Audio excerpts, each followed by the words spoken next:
Sunan Ampel dengan tenang berkata, "Wahai Sabdo Palon, kami datang bukan untuk berperang. Kami datang membawa cahaya agar tanah ini mengenal Allah. Aku pun kenal Dia, tapi tidak lewat lidah Arab, melainkan lewat embun di pucuk daun." Ingsun manunggaling kawula Gusti. Sabdo Palon is reborn urban legend.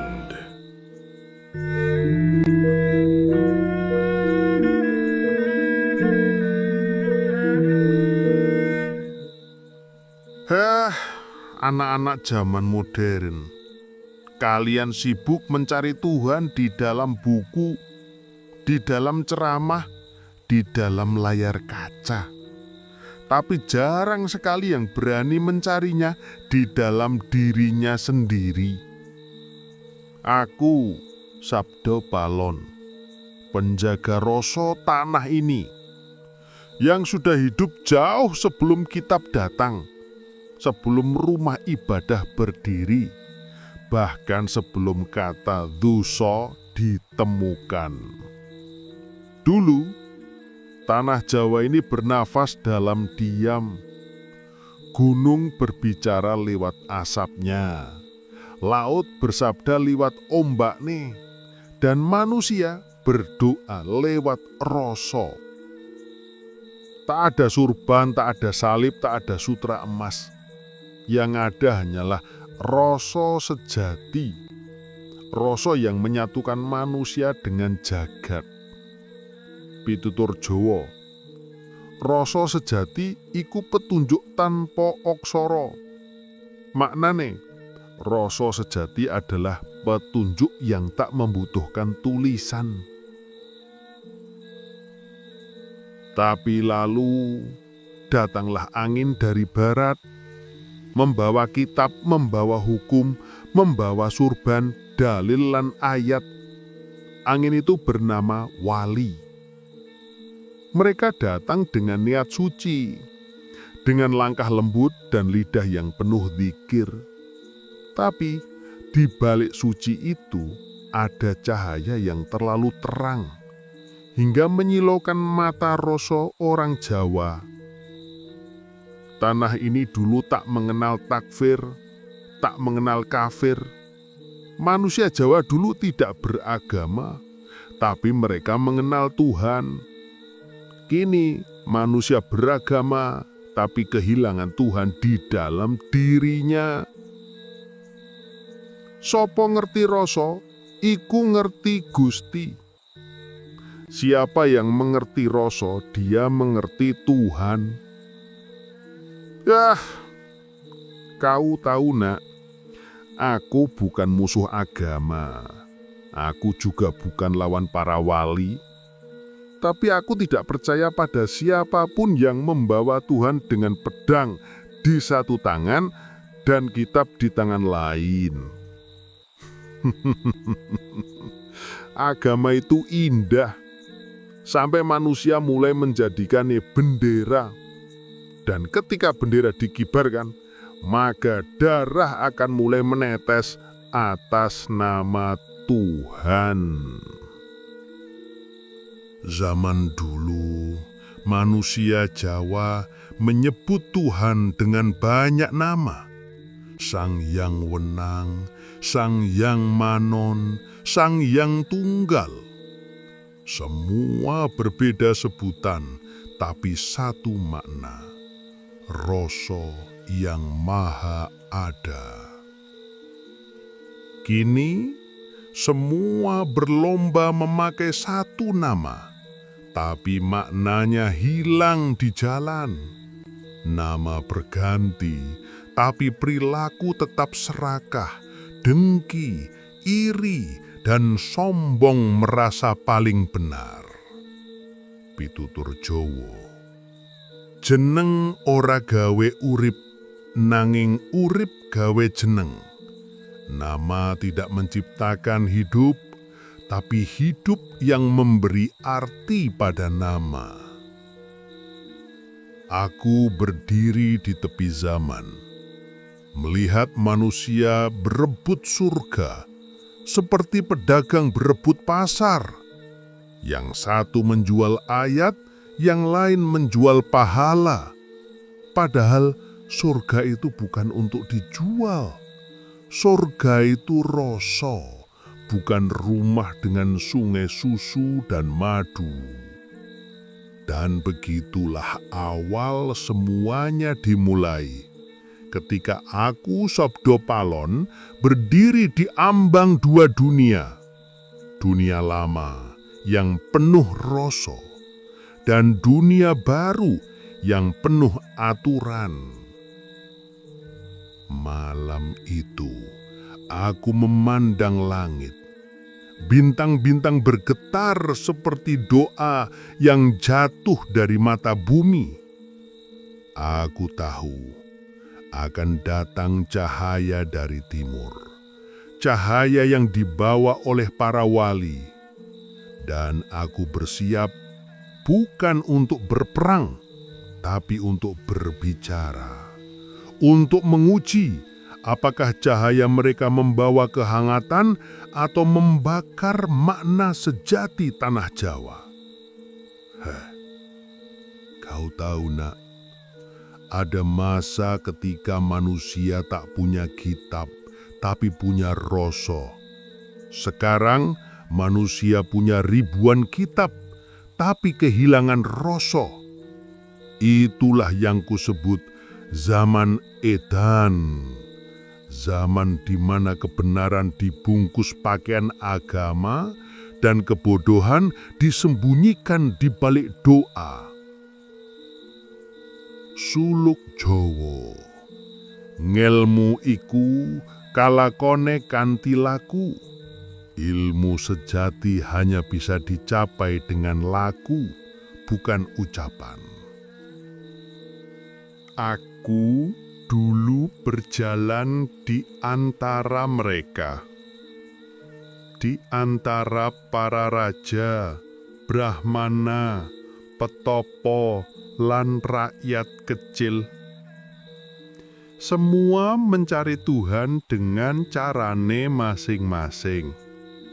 Yang satu bertapa di gunung, yang lain berdoa di tepi laut. Ada yang bersemedi di bawah pohon beringin, ada pula yang menemukan Tuhan di dalam senyum orang miskin. Tapi kini, Tuhan dikurung dalam bangunan, dipagari oleh doktrin, disembunyikan di balik ritual. Siapa yang tak sama cara sembahyangnya disebut sesat. Siapa yang berbeda jalannya disebut kafir. Kau tahu apa bedanya orang sesat dengan orang suci? Yang satu jujur pada kebodohannya, yang satu pandai menyembunyikan kesombongannya. Dan aku tahu, semua ini hanyalah permulaan. Karena sebentar lagi, aku akan bertemu mereka, para wali dari barat yang membawa ajaran langit ke tanah yang sudah penuh rasa. Dan di sanalah pertarungan itu dimulai, bukan pertarungan darah, tapi pertarungan makna antara kitab dan rasa, antara aturan dan kebebasan, antara doa dan diam. Karena tidak semua perang membutuhkan senjata. Ada perang yang terjadi di dalam hati manusia sendiri. Perang antara Aku harus percaya dan aku ingin mengerti. Dan malam itu, aku, Sabdo Palon, berdiri menatap arah timur, menunggu cahaya itu datang, menunggu mereka datang, para wali songo. Zaman bakal ganti le, zaman bakal ganti. Lan sing ora ngerti rasa bakal ilang saka urepe dhewe. Zaman akan berganti, Nak. Dan siapa yang tak memahami rasa akan hilang dari kehidupannya sendiri.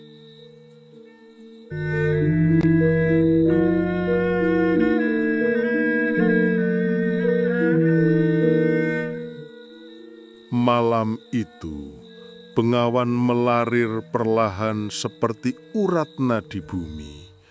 Langit hitam legam, hanya satu bintang yang berani menatapku dari kejauhan. Aku duduk bersila di batu besar. Dingin, basah, tapi penuh kenangan. Itulah malam pertama aku bertemu dengan cahaya dari barat. Seorang lelaki datang mendekat. Langkahnya tenang, tidak membawa pedang, hanya tongkat bambu dan tasbih dari kayu jati. Wajahnya teduh, matanya seperti sumur tua yang dalam, bening tapi menyimpan rahasia. Dialah Sunan Kalijogo. Sunan Kalijogo, wali yang tidak menaklukkan dengan pedang, tapi dengan rasa. Wali yang mengerti bahwa Jowo bukan sekadar nama pulau, tapi jembatan antara dunia lahir dan batin. Sunan Kalijogo menatapku dengan senyum tenang, lalu berkata lembut, "Apakah engkau Sabdo Palon, suara yang disembunyikan oleh tanah Jawa?" Aku menghela napas panjang. Ya, aku yang dulu menjaga napas bumi ini, yang kalian sebut kafir, tapi diam-diam kalian dengarkan doanya. Yang kalian anggap hilang, tapi suaranya masih bergaung di dada para petepa tua. Sunan Kalijogo duduk di depanku. Tanpa banyak bicara, ia menunduk. Kami berdua diam lama. Hanya suara air yang berbicara di antara kami. Malam itu, langit seperti menahan napasnya. Lalu perlahan Sunan Kalijogo berkata, "Kami datang membawa petunjuk, Sabdo. Kami diutus untuk menuntun manusia mengenal Tuhan yang sejati." Aku menatap matanya dan tersenyum miring. Hehehe, petunjuk. Kalijogo, kalian datang membawa petunjuk, tapi lupa bahwa manusia Jawa sudah hidup dalam rasa sejak lama. Petunjuk tanpa rasa hanyalah lampu tanpa minyak. Aku melihat mata Kalijogo bergetar sejenak. Tapi ia tidak marah. Ia justru menatap sungai lalu berkata, "Setiap sungai butuh muara, Sabdo. Kami datang bukan untuk menghapus rasa, tapi menyatukannya dengan iman." Aku mengangguk pelan. Iman tanpa rasa hanya membuat manusia pandai menunduk tapi tidak pernah menyatu. Kau ajarkan mereka sujud, tapi apakah mereka tahu siapa yang mereka sujudi? Pitutur Jawa, Sujud sejati ora nganggo awak nanging nganggo rasa. Sujud sejati tidak memakai tubuh, tapi memakai rasa. Sunan Kalijaga tersenyum samar. Ia paham bahwa kata-kataku bukan untuk melawan, tapi untuk menggugah. Dan malam itu, dua jalan bertemu, jalan kitab dan jalan rasa, jalan hukum dan jalan makrifat. Kau tahu, nak, dunia ini tidak hanya hitam dan putih. Ada abu-abu di antara keduanya, tempat di mana Tuhan bersembunyi dari orang yang terlalu yakin sudah mengenalnya. Kalijaga menghela napas. Ia tahu, aku bukan musuh, tapi aku juga bukan pengikut. Aku cermin yang memantulkan kebijaksanaan sekaligus kesombongan manusia. Aku berkata pada Sunan Kalijaga, Kalijaga, suatu hari nanti ajaranmu akan jadi besar. Tapi hati-hati, ketika agama tumbuh, kesombongan ikut bertunas. Ketika manusia mulai membangun rumah ibadah megah, jiwa mereka perlahan kehilangan arah. Mereka akan membaca ayat tapi lupa maknanya. Mereka akan mengaji tapi lupa mengaji dirinya. Dan ketika itu terjadi, Sabdo Palon akan dipanggil kembali. Bukan untuk menggantikan Tuhan, tapi untuk mengguncangkan kesadarannya. Sunan Kalijaga terdiam. Matanya menatap air. Dan entah kenapa, malam itu Bengawan Solo terasa lebih dalam. Angin membawa bisikan yang tak bisa ditulis oleh pena manusia. Kami berbicara lama, tanpa suara. Hanya hati kami yang saling menjawab. Itulah suluk rasa, ilmu yang tidak ditulis, tidak diajarkan, tapi diwariskan lewat diam. Suluk Jawa, sopo ngerti diam, iku ngerti suarane Gusti. Barang siapa mengerti diam, ia mengerti suara Tuhan. Lalu aku berkata, Kalijaga, kau bawa Islam dengan seni.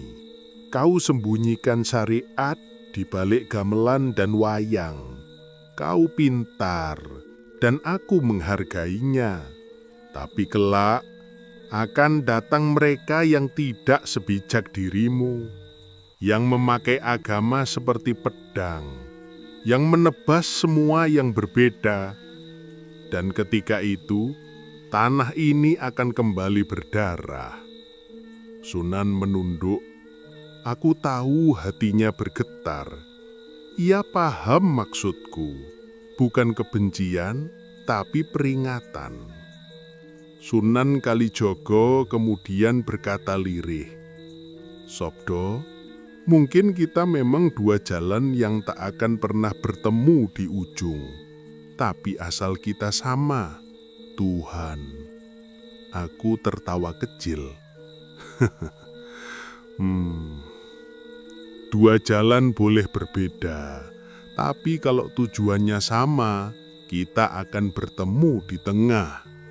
Lalu aku menunjuk jadaku. Di sini Kalijaga, di dalam rasa. Kami berdua menatap langit. Bintang tunggal tadi kini bersinar lebih terang, seolah alam mendengar percakapan kami. Aku tahu, ini bukan pertemuan terakhir kami, tapi malam itu aku sadar, jalan mereka dan jalanku memang ditakdirkan saling menguji, agar manusia tidak kehilangan keseimbangan antara iman dan rasa. Hei manuk-manuk, jangan pikir aku musuh para wali. Aku justru penjaga keseimbangan mereka. Jika mereka terlalu ke langit, akulah yang menariknya kembali ke tanah. Karena manusia butuh dua kaki, satu di bumi, satu di langit. Pitutur Jawa. Sopo sing ninggal bumi, ora bakal nemu langit. Barang siapa meninggalkan bumi, tak akan pernah menemukan langit. Malam itu, setelah lama berbincang, Sunan Kalijogo berdiri. Ia memberi salam, lalu berkata, "Sabda Palon, semoga kita bertemu lagi di waktu ketika manusia sudah siap memahami kebenaran tanpa nama." Aku menatapnya pergi. Bayangannya perlahan menghilang di telan kabut sungai, dan di kejauhan terdengar suara gamelan samar-samar. Nada bonang, tapi terasa seperti doa dari langit dan bumi bersatu. Aku menatap air Bengawan dan berbisik pada malam. Pertemuan dua cahaya sudah terjadi. Kini tinggal menunggu siapa yang lebih kuat, cahaya dari langit atau api dari dalam bumi. Dan aku tahu, sejak malam itu, tanah Jawa mulai berubah. Angin yang dulu lembut mulai beraroma doa dari barat. Tapi rasa yang lama masih hidup di kedalaman hati orang Jawa sejati. Mereka yang tahu bahwa Tuhan tidak pernah memilih bahasa. Suluk Sabda Palon, sopo ngerti rasa, ora butuh bahasa. Yang mengerti rasa, tak butuh bahasa.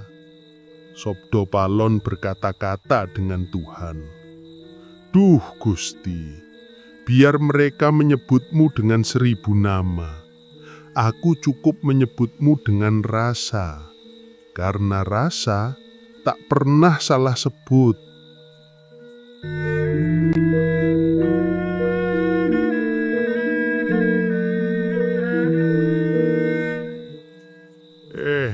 Angin malam ini saksi, bukan hanya debu dan doa yang berdesir di antara bumi dan langit. Malam itu, di sebuah tanah lapang dekat Bengawan, dua cahaya besar bertemu. Yang satu berpakaian jubah putih, membawa tongkat dan kitab. Yang satu berpakaian lusuh, berwajah lugu, tapi matanya menyala seperti bara yang disembunyikan. Wali Songo datang dalam barisan. Ada Sunan Kalijaga dengan sorot mata tajam tapi teduh. Sunan Bonang membawa tasbih yang berputar tak henti. Sunan Giri menunduk dalam dzikir yang dalam. Dan di tengah mereka berdiri seorang yang wajahnya seperti matahari yang baru lahir, Sunan Ampel, sang guru. Dan di sisi lain berdiri aku, Sabda Palon, penjaga bumi tanah Jawa, yang katanya sudah dikutuk, tapi sejatinya hanya sedang menunggu manusia sadar bahwa sorga tidak dijual dan neraka tidak bisa disogok. Akhirnya kita bertemu juga, para wali langit dan aku, dukun tanah. Dunia akan jadi saksi. Apakah ajaran itu bisa duduk bersama atau justru saling menelan dalam nama Tuhan yang sama tapi jalan yang berbeda? Sunan Ampel dengan tenang berkata, "Wahai Sabda Palon, Kami datang bukan untuk berperang. Kami datang membawa cahaya agar tanah ini mengenal Allah.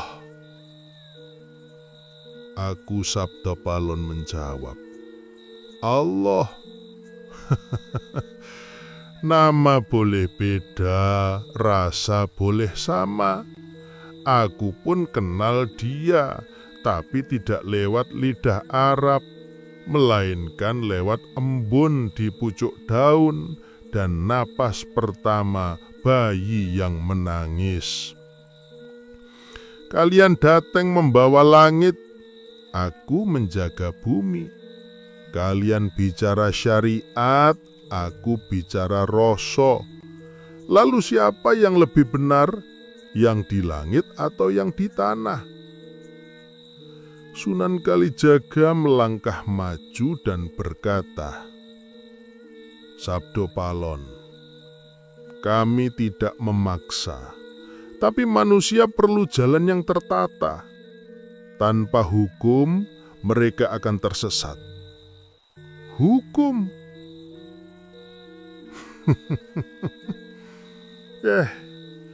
Tanah Jawa sudah punya hukum sebelum kitab kalian lahir. Ada adat, tata krama, unggah-ungguh, dan yang paling tinggi, rasa. Kami tidak mengenal halal dan haram, tapi kami tahu pantas dan tidak pantas. Kami tidak takut dosa, karena kami tahu dosa adalah ketika manusia lupa dirinya sendiri. Sing ora ngerti sejati ning urip bakal dadi budak hawa lan nafsu. Barang siapa tak memahami hakikat hidup, ia akan jadi budak nafsunya sendiri.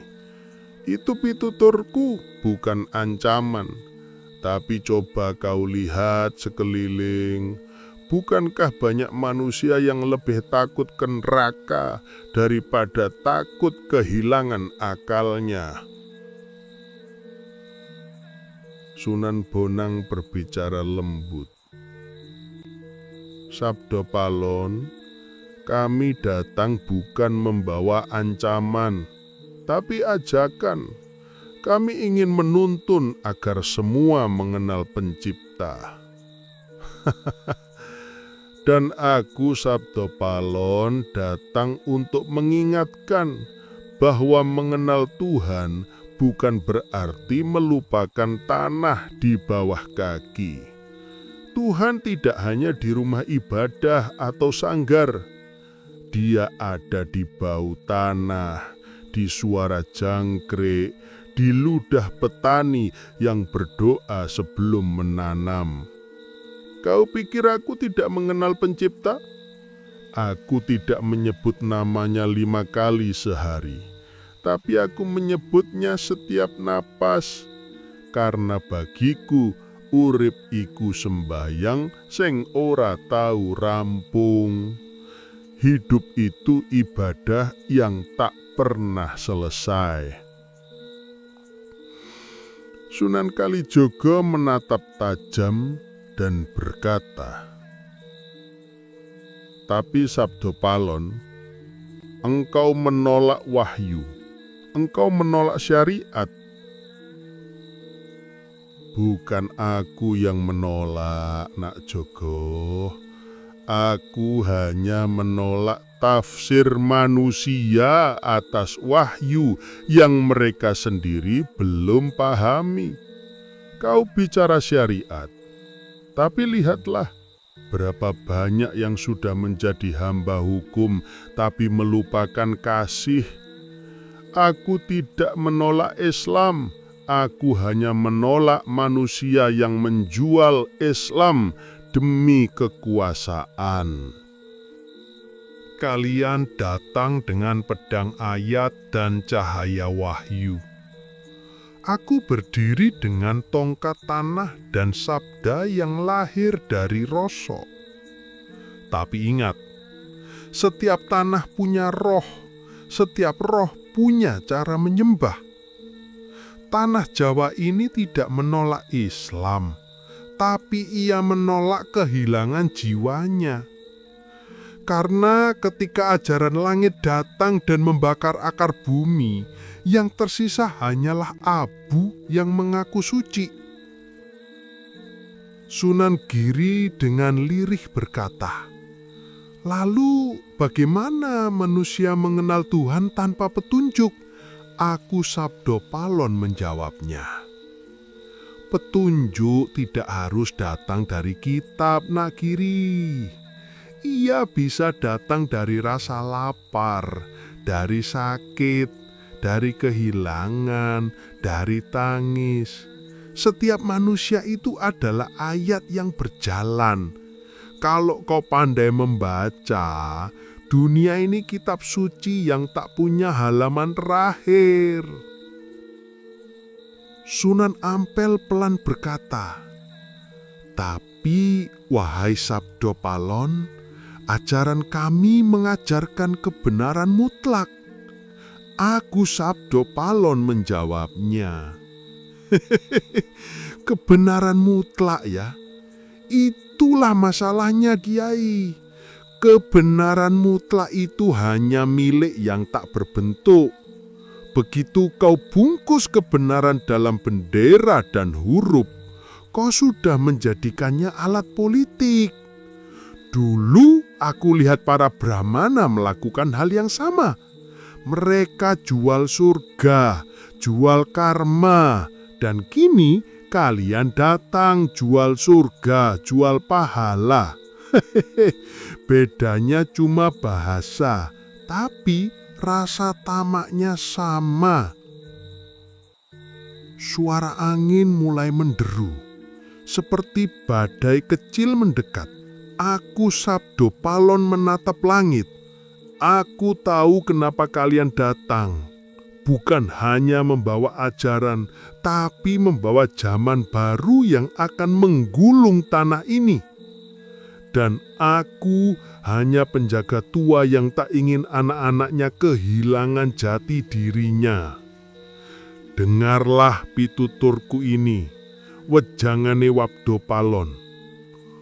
Jawa ilang jawane, bakal rusak lair batingi. Ketika Jawa kehilangan kejawennya, rusaklah lahir dan batinnya. Aku tidak melawan Tuhan kalian. Aku hanya melawan manusia yang mengaku wakilnya, tapi lupa rasa. Karena yang paling aku takuti bukan setan, tapi manusia yang yakin dia merasa paling benar. Karena mereka itulah setan sejati perusak jagat. Sunan Kalijogo menunduk dalam-dalam lalu berkata lirih, "Sabdo Palon, mungkin engkau bukan musuh kami, tapi cermin kami." Sabdo Palon tersenyum tipis dan menjawabnya, "Akhirnya kau paham juga, Nak Jogo. Aku ini bukan setan, bukan malaikat. Aku hanya suara dari tanah ini yang mengingatkan bahwa semua agama hanyalah jembatan, bukan istana.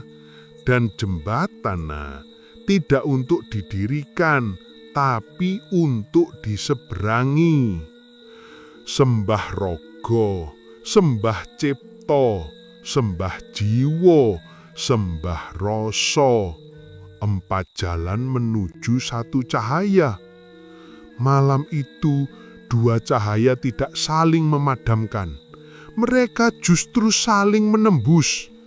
Tapi sayang, Nak, manusia itu terlalu silau, hingga yang mereka lihat hanyalah perbedaan, bukan paduan. Aku Sabdo Palon akan tetap menjaga tanah ini sampai manusia sadar bahwa Tuhan tak butuh dibela. Yang perlu dibela hanyalah kemanusiaan itu sendiri.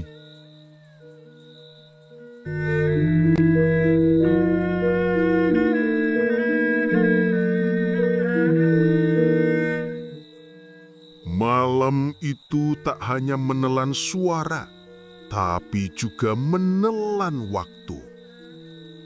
Setelah para wali berlalu, aku masih berdiri di tepi bengawan, menatap air yang berkilau seperti kaca yang menyimpan rahasia. Kadang aku tertawa sendiri. Manusia ini aneh, merasa membawa kebenaran dari langit, padahal langkahnya saja belum benar di bumi. Malam itu aku tahu, zaman baru sudah dimulai. Zaman di mana kitab menggantikan rasa, doa menggantikan laku, dan Tuhan dijadikan merek dagang untuk jualan surga. Aku bukan marah, Nak. Aku hanya kecewa. Tanah ini dulu harum oleh keringat petapa dan doa para empu. Kini mulai busuk oleh perebutan tafsir dan nama Tuhan. Dari arah selatan, aku dengar bisikan gaib. Sabda palon, jamanmu wis entek. Saiki wektu tumurun. Sabda palon, zamanmu sudah habis. Kini waktunya turun. Turun kemana? Turun ke zaman gila tentu saja. Zaman ketika manusia berilmu tapi tidak bijak. Beragama tapi tak punya hati. Suara api menyala, kayu terbakar perlahan. Dan disitulah aku bersumpah. Sumpah yang nanti disebut orang sebagai kutukan Sabda palon. Aku berkata pada langit dan bumi dengan suara yang menggema hingga menembus 7 lapis alam.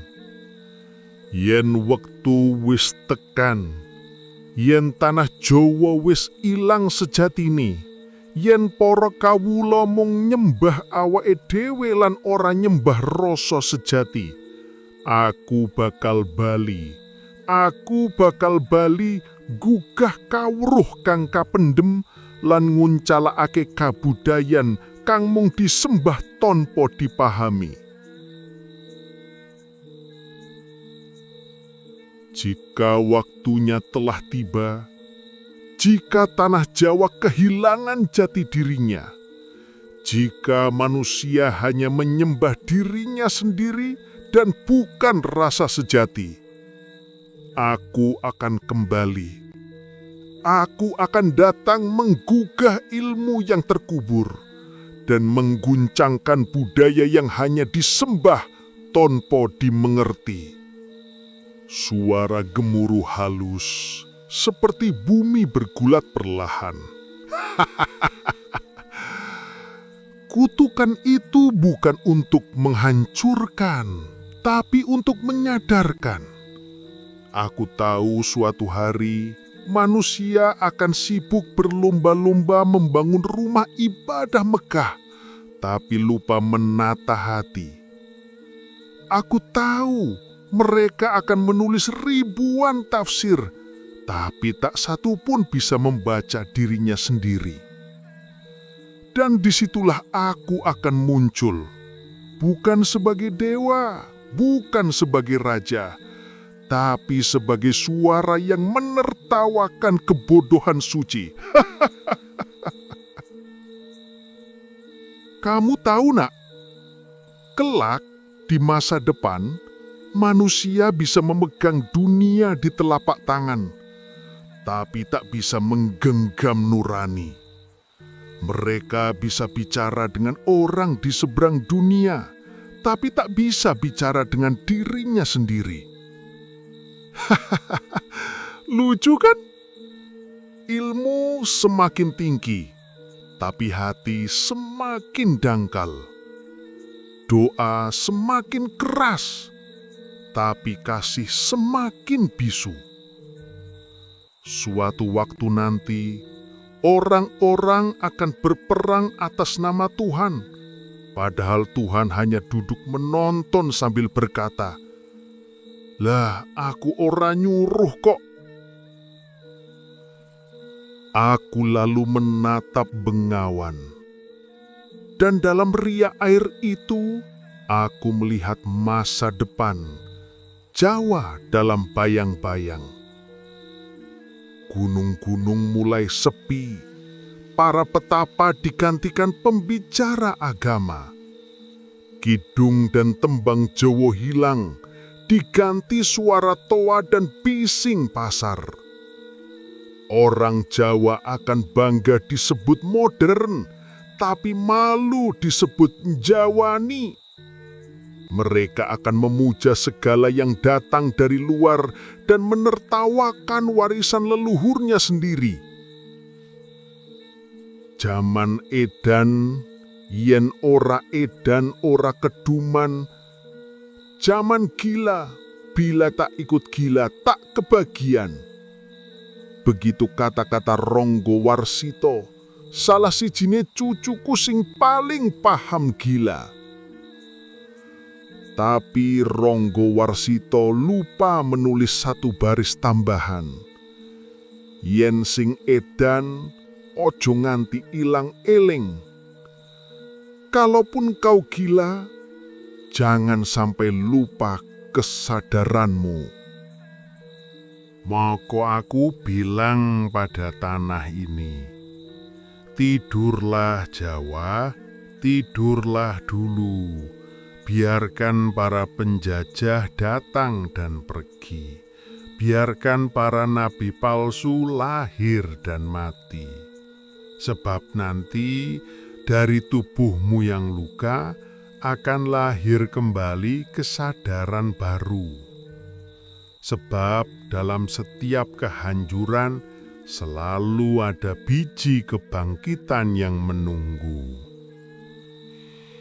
Kelak ilmu Jawa yang kalian sebut tahayul itu akan dicari kembali.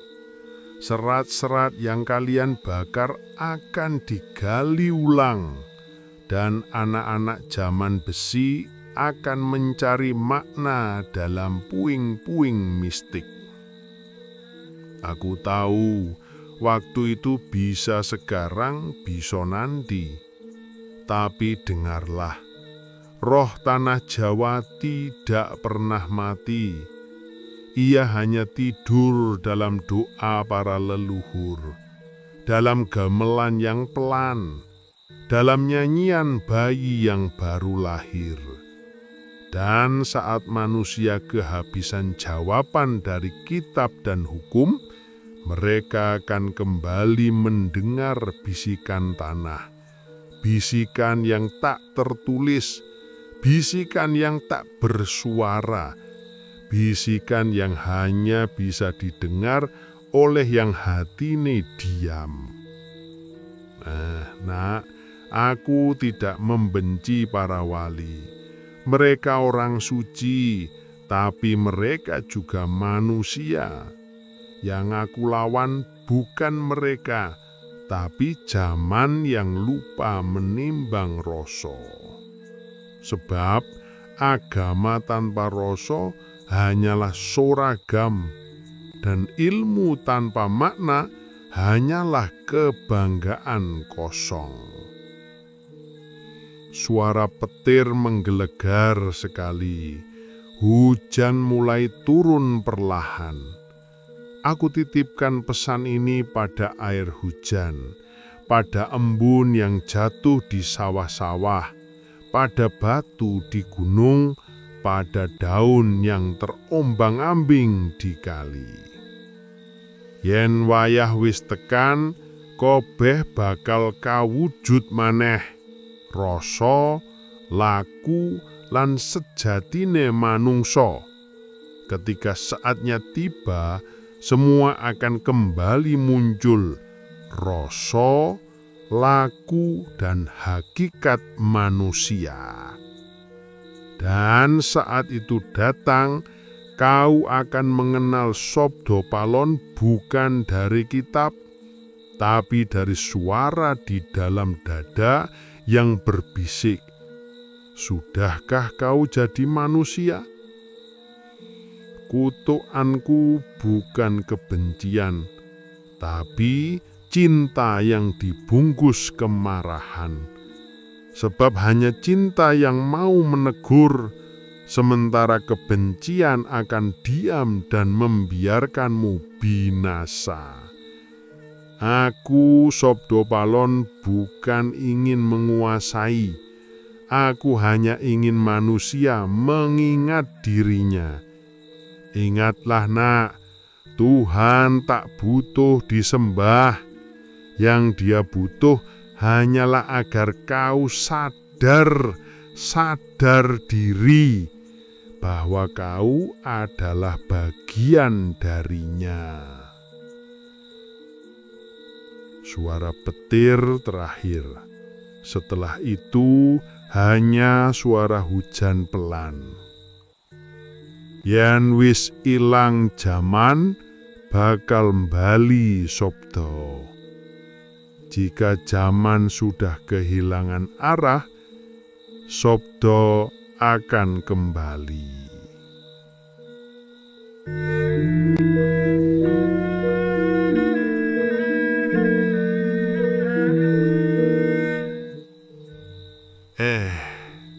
Malam sudah tua, tapi Sabda belum juga padam. Bengawan telah diam, tapi aku masih bicara. Karena sabda sejati bukan di lidah, tapi di getar jiwa yang tak pernah berhenti bergetar. Manusia boleh berganti zaman, boleh ganti kitab, ganti nama Tuhan, tapi rasa sejati itu tak pernah berubah. Rasa itulah yang menjadi suluk tanah Jawa.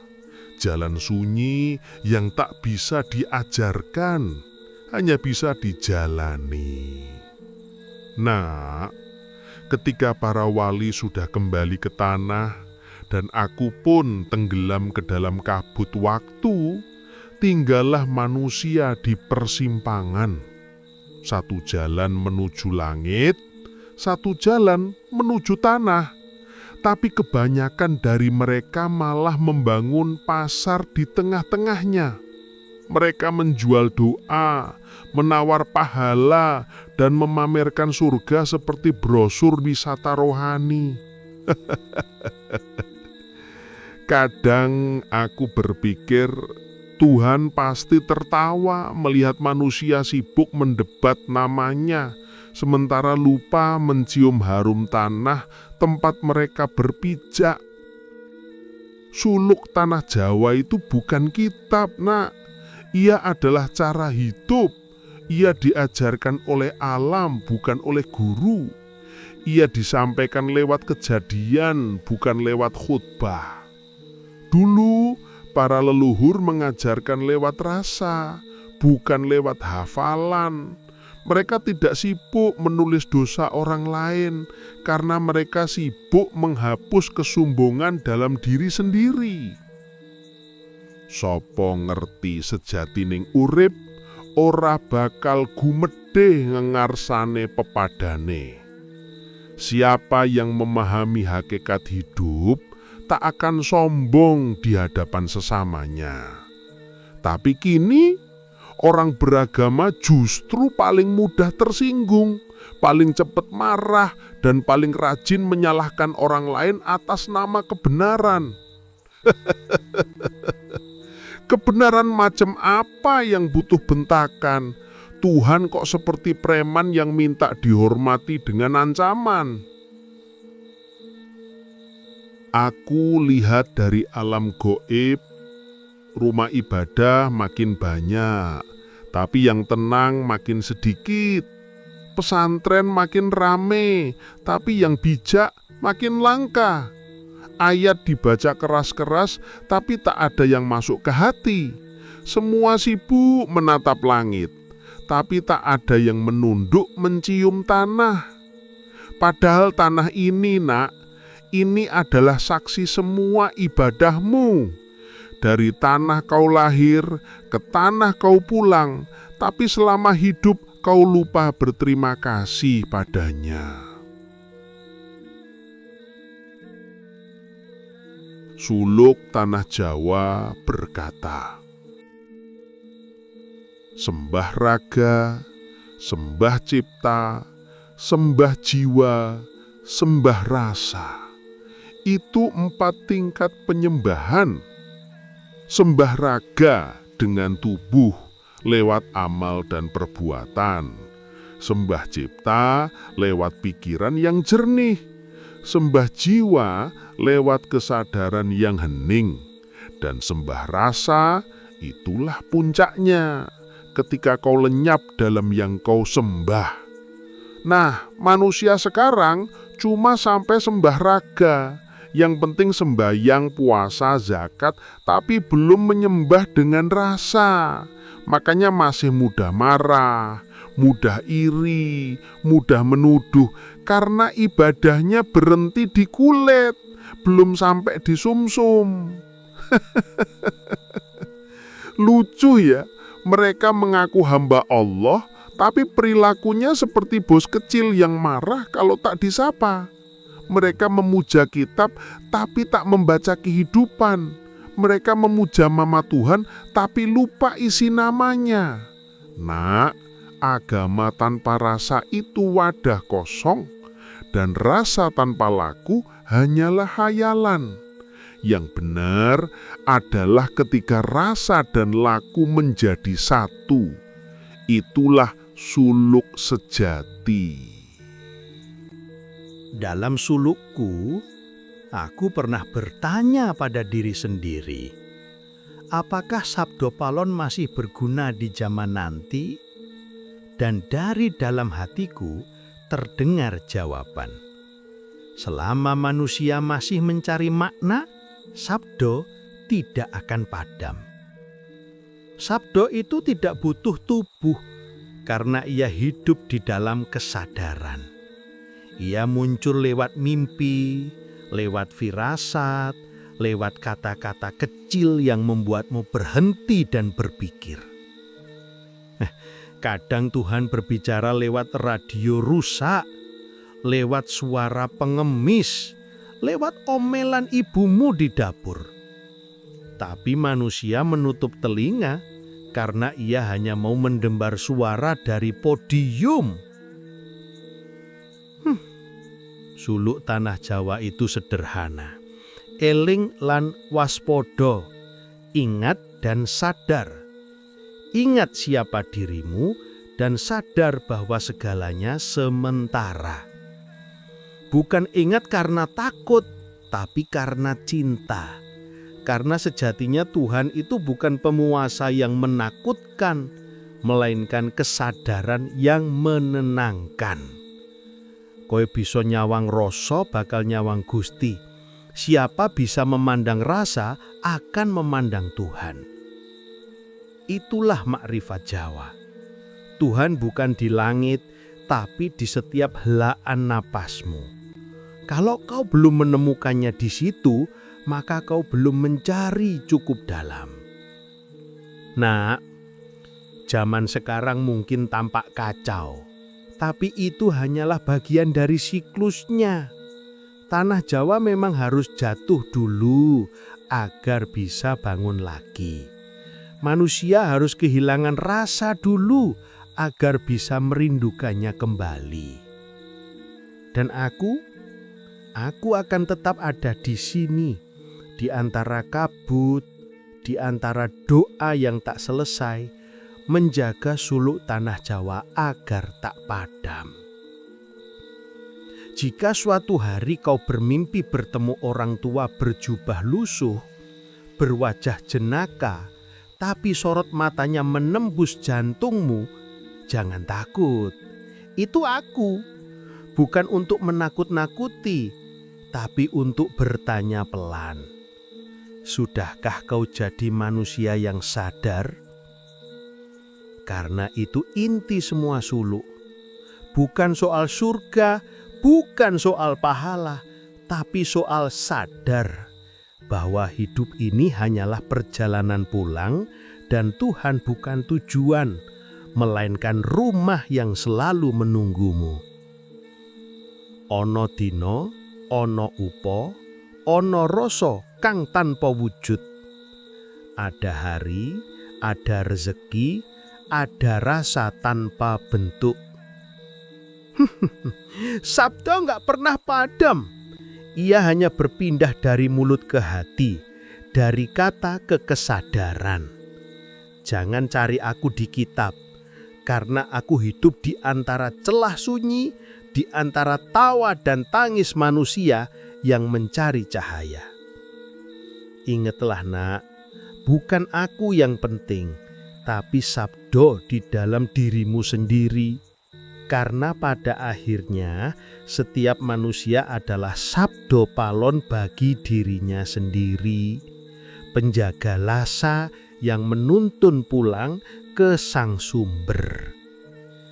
Rasa iku Gusti, Gusti iku rasa. Sing ora ngerti rasa, ora bakal nemu Gusti. Rasa adalah Tuhan, Tuhan adalah rasa. Siapa tak memahami rasa, takkan pernah menemukan Tuhan.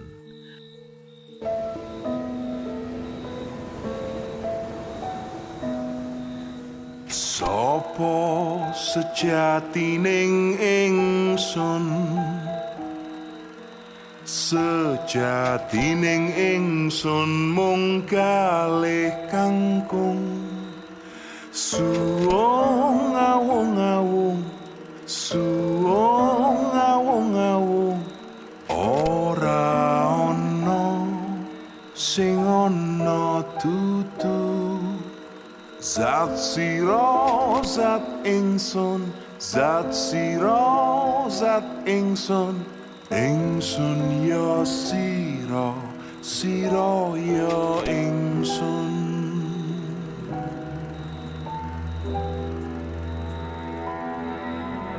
Laku lelono iki tanpa amu lan tanpa drengki, ngleremke angkara, ngleremke murka, netepi rasa, rasa kang jati. Suwung ngawung-ngawung, suwung ngawung-ngawung, ora ono sing ana dudu.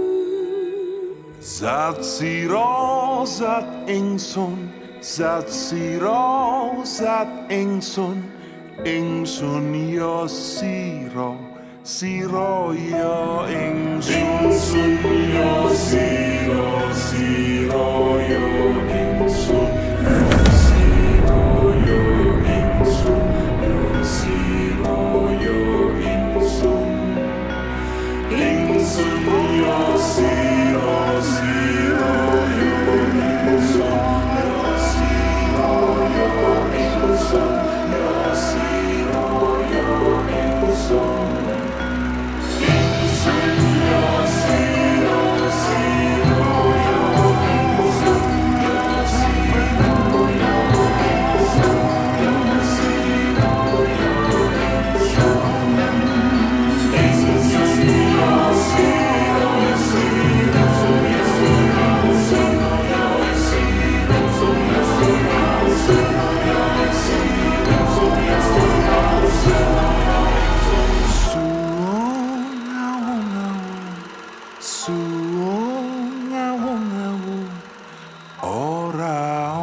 Sing ana dudu.